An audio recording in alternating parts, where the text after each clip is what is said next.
we are going to be learning about some of the biggest animals who ever lived here. And they discovered some huge animals. This is a molar tooth. Pretty good sized one, right? Yeah, the largest of these weigh up to 20 pounds. It looked like a living animal. It looked like an elephant, which is a little bit odd. We don't have any elephants living in Kentucky now, do we? This animal came to the attention of Georges Cuvier, who was the leading French zoologist around 1800. And if anyone could figure out what was or wasn't an elephant, that would be this guy. He was the first person to identify Asian and African elephants as different species, because they have different sized ears, their backs are humped in a different way. So he compared the bones of living elephants. He also compared them to the bones of another elephant-like animal that had been discovered up in Siberia, in eastern Russia. It's a very cold place, certainly a place where we find no elephants, but there were hundreds of bones from an animal that the natives called mammut, though we usually translate it as mammoth. Cuvier compared all these bones, and what did he find? Well, looking at the teeth of the mammoth, they look an awful lot like the teeth of a modern elephant. So, the mammoths are very similar to the elephants. Cuvier called this animal a mastodon, but a lot of the mammoths are mummified. Their skin is perfectly preserved. And so when we find these mummified animals, what we notice about the mammoths is they are covered in dense brown fur. Are elephants covered in dense brown fur? Nope, they're nearly hairless. Are these animals related to living species? Are mammoths and mastodons related to elephants, or are they something completely different? And when do they actually live, right? That's a little bit hard to place. Most importantly, what happened to them? Why are they extinct now? Why don't we see these kinds of animals? So, to start off with, are they related to living elephants today? Well, what does it mean to be related? How are you related to your relatives, like your siblings? You have the same parents, right? And you're related to your cousins because you have the same grandparents. In fact, how is everyone in this room related to each other? Go far enough back and we have the same ancestors, right? We all go back to Noah and his wife. We go back to Adam and Eve. But even if we didn't know that, could we test in the present day and show that humans are related to each other? There's a pretty easy way. Can a man from one part of the world marry a woman from a completely different part of the world and reasonably expect to have children? Yes, because we are all from the human race, right? From one group that God made. So, can we do this with animals? Well, let's try it out. Let's start with cats. Are they related to tigers? Can they breed with tigers? That's probably not going to work. No, I think the tiger's going to eat the house cat. But we can breed a tiger with a lion, and we get a hybrid that's called a tigon or a liger, depending on who the father was. We can also breed a lion with a leopard, and we can breed a leopard with a cougar, and we can breed a cougar with an ocelot, and you probably see where this is going. We can breed an ocelot with a house cat. We can also breed a house cat with the sand cat, which is the smallest wild cat today. So from the largest species of cat to the smallest, they are all connected together. They belong to a single group, even if you can't breed every single individual in there. Actually, you can also breed house cats with servals, who can also breed with caracals. Ocelots can breed with bobcats, who can breed with lynxes. And leopards, lions, and tigers, they can all breed with jaguars. And that's every genus of cat living today connected together.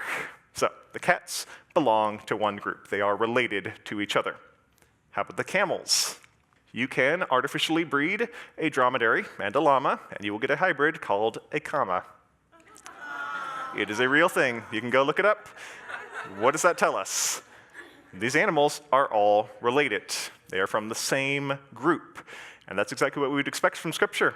Because we're told in the beginning, when God made the beasts of the earth, he made them according to their kinds, and the livestock according to their kinds, and everything that creeps on the ground according to its kind. That word, kind, appears a lot in the account of Genesis. When God made the animals, he made them in groups.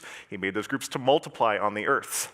So he designed these animals to reproduce more animals like themselves. Though, are we going to expect any members of the cat kind to breed with any members of the camel kind? No.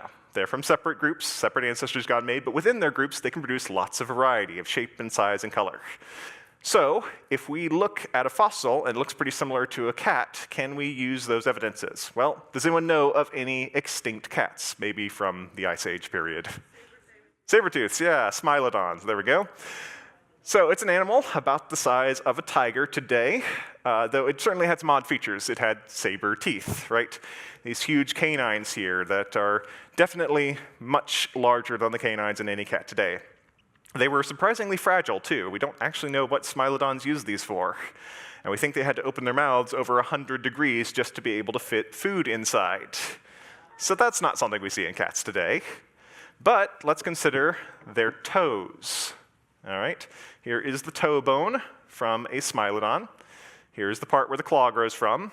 And that is basically identical to the same bone in a cat today, the phalanx, the end of one finger. Why is that important? Because this joint right here that connects to the rest of the foot, in tigers and in all other cats, that is used for retracting the claws. It has a very specific hinge shape that allows it to hinge backwards, whereas you can't quite do that with your toes, right? So the effect is, the fact that we see that that same shape is in the joint of the smilodon's toe is a strong evidence that it is also a member of the cat kind, an animal who had retractable claws like cats today do. Let's take a look at our camels again. So what tells them apart is these fighting teeth, those huge canines there, which is what llamas will use to fight with each other. I'm much more worried about being bitten by our llamas than being spit on by them. So if we find a fossil of an animal that has those fighting teeth, that's a strong indication that we are also looking at a member of the camel kind, one who's related to our llamas and camels. So if we go back to our elephants, our mammoths, our mastodons, sure, the mastodons have weird teeth, and the mammoths are covered with dense brown fur, but otherwise, all their bones are basically identical to each other. So do we know for sure that they are related? Well, not without being able to breed them, but their bones are a strong indicator that they are probably members of the same created kind, from the same original ancestors that God made. And if they are, now we can place them in history. When did these animals live? So, to help us out with that, we're going to talk about another group of animals. Let's talk about horses. What does that tell us? Zebras, horses, and donkeys are all related.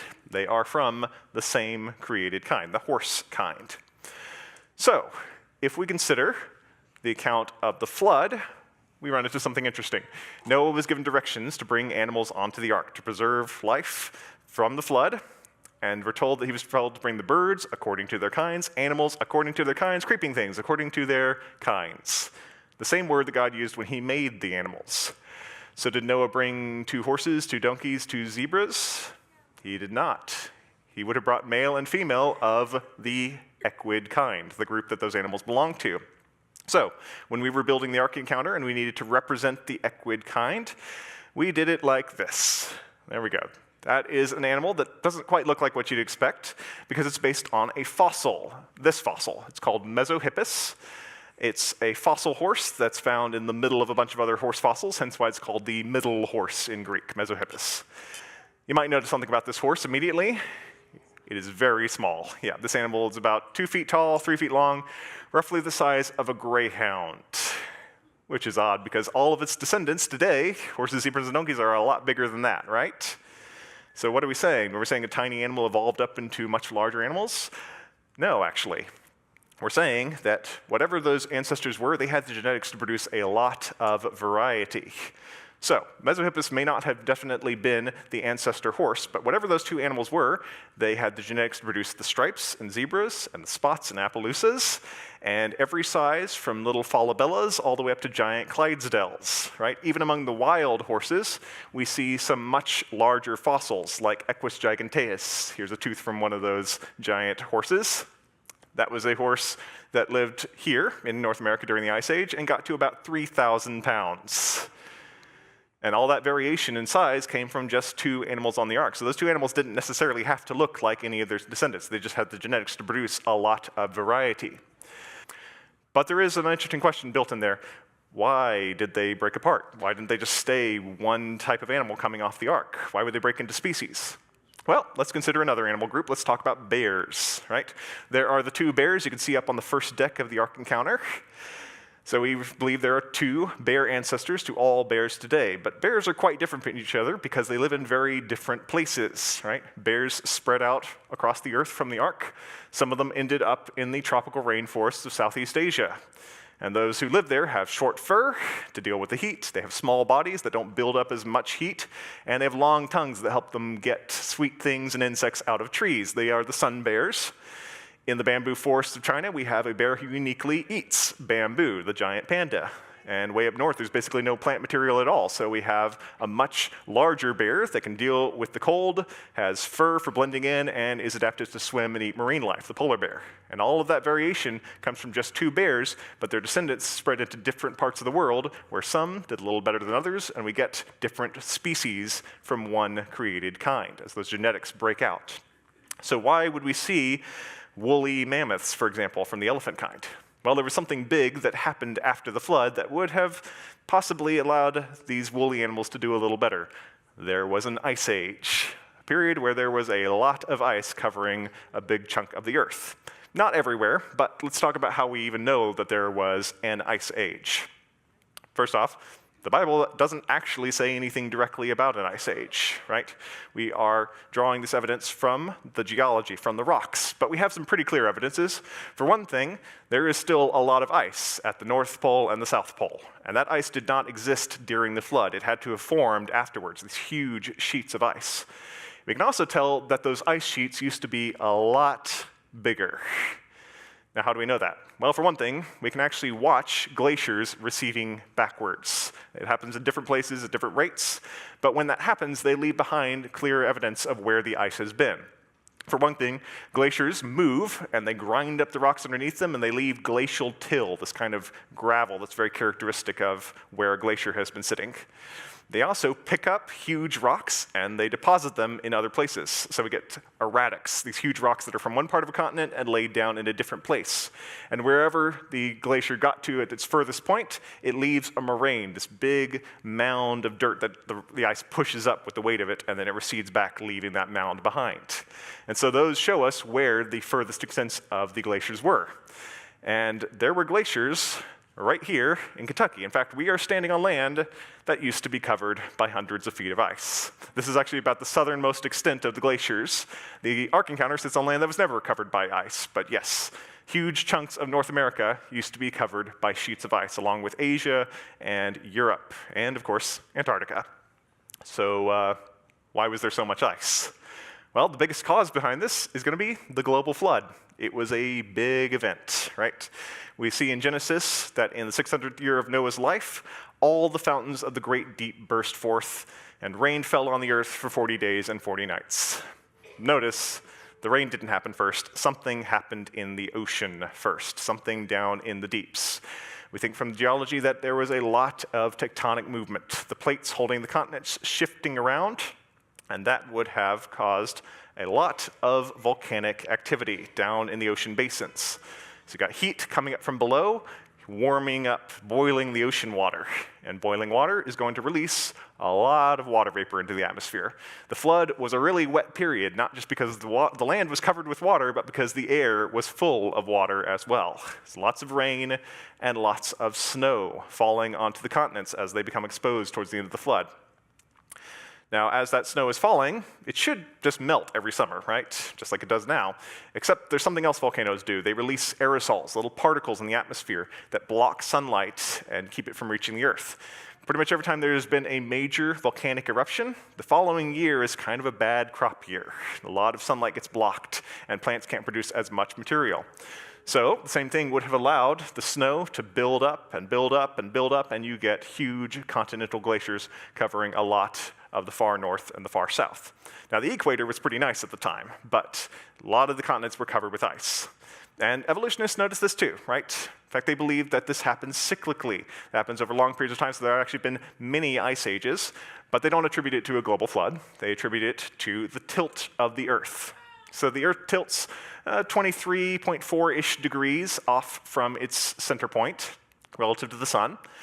But the secular model is that the Earth sometimes tilts more towards the sun, and sometimes it tilts less towards the sun. And when it's tilting more towards the sun, that is a warm period or an interglacial. And when it's tilted away, that would be a cold period or an ice age. Now, there's one big problem with this. If the entire Earth is cooling down because it's all tilting away, everything is cold, including the oceans. And the problem with cold water is it doesn't release water vapor, not nearly at the rate that warm water does. And the only way you're going to get the huge amount of precipitation, to get huge amounts of snow, and therefore huge sheets of ice, is if you have nice, warm oceans at the same time that you have really cold continents. You can't have the entire system warming up and cooling down together. But there's another reason we think that the oceans were warm besides just the basic model.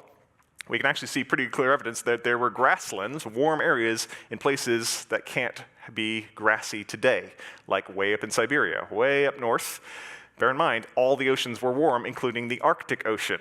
So any area that's close to the ocean would have been kept warm and green for much of the year. It still would have snowed there, but the snow wouldn't have stuck because those warm oceans would be constantly cool, or keeping those areas grassy and green. And that's exactly where we find huge grazing animals like mammoths living in an area where no elephant-like animal could possibly survive today. It was actually warmer during that period than it is now. So the effect is, the global flood is the only way we can explain why there were grasslands in the middle of an ice age in an area that far north. And those grasslands also play into how those animals got here. One of the effects of having so much ice on the continents is that the water has been pulled out of the ocean. It's sitting up on top of the continents, and that is going to drop the ocean level. And the effect is that the shallow parts of the ocean then become land bridges. And since they were also kept warm by those warm oceans, you have these corridors of green grassland that allowed huge animals to walk from the Middle East, across Asia, over from Russia to Alaska, and down into North America, where we find these fossils of these huge animals.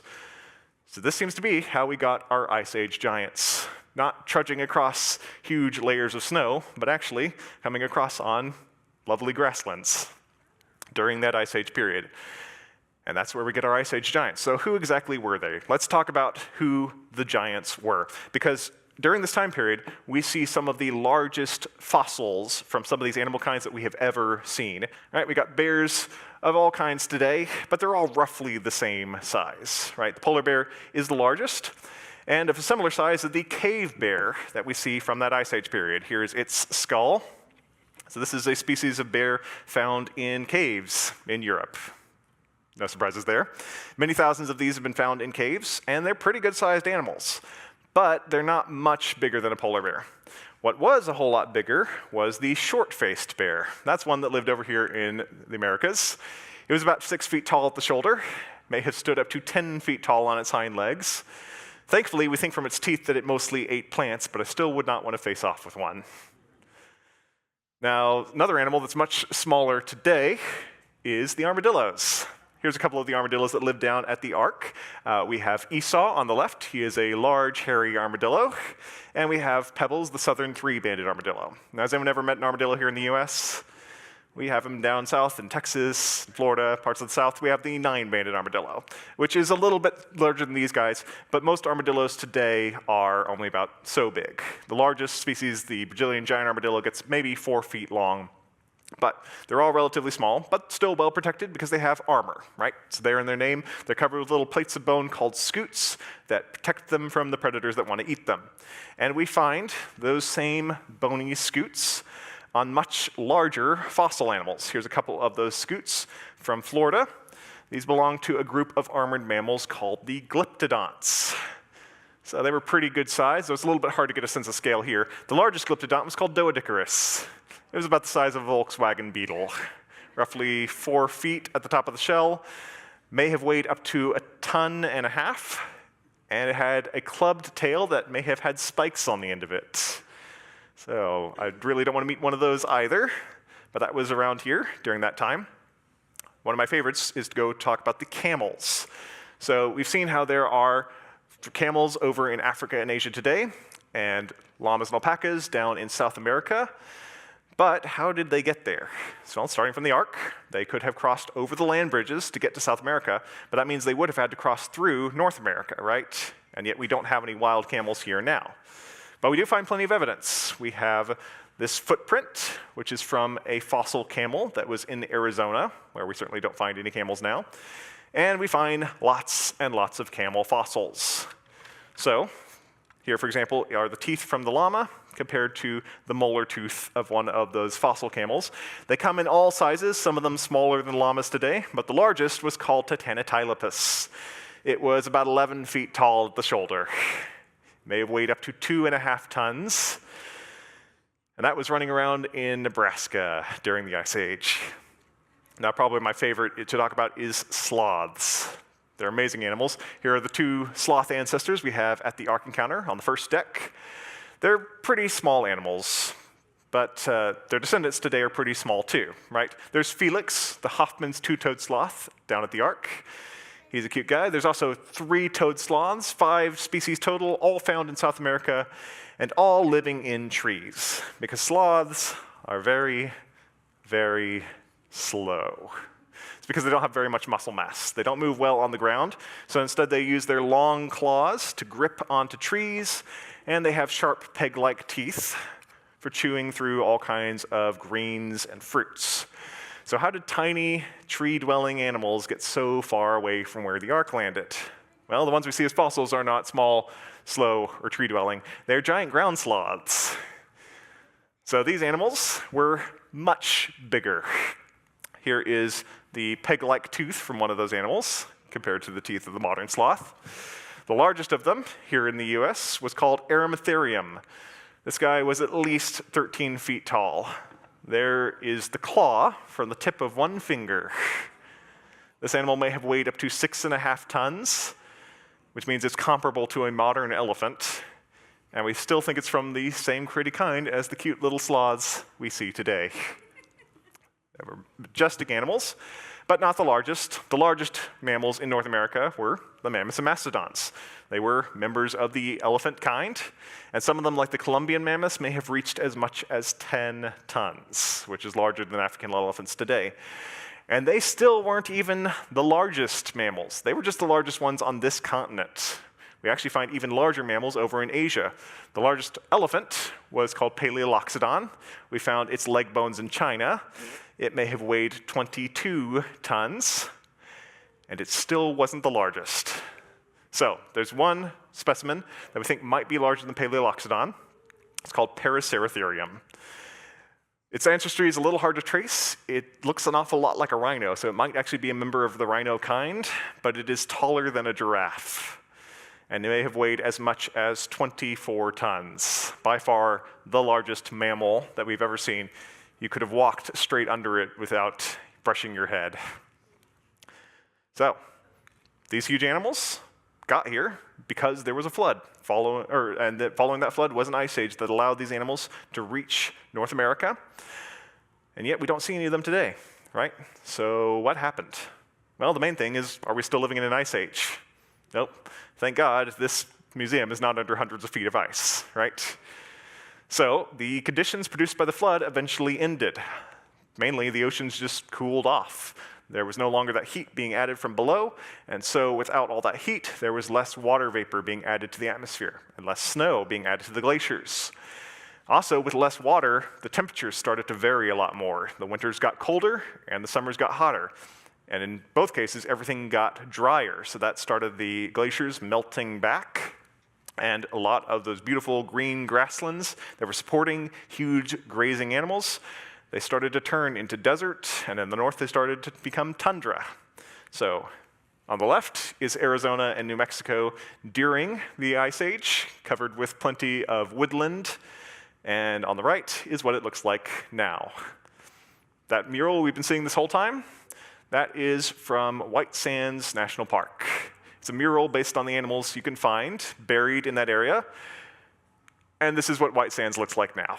I don't think mammoths or mastodons would be capable of grazing on that.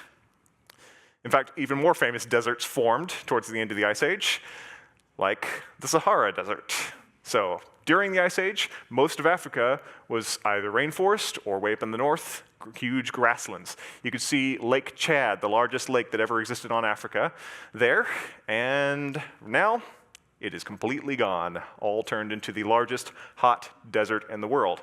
And yet, out there in the middle of the Sahara, we find rocks with art left by people who saw the animals around them, and there were the elephants living in the middle of what is now that vast desert. And that plays into probably another factor into why we don't see these huge animals anymore: people.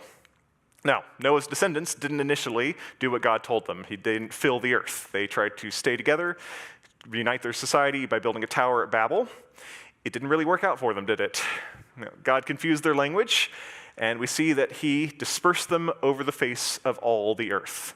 So tribes started spreading out from Babel, and we see some of them going over the land bridges into North America.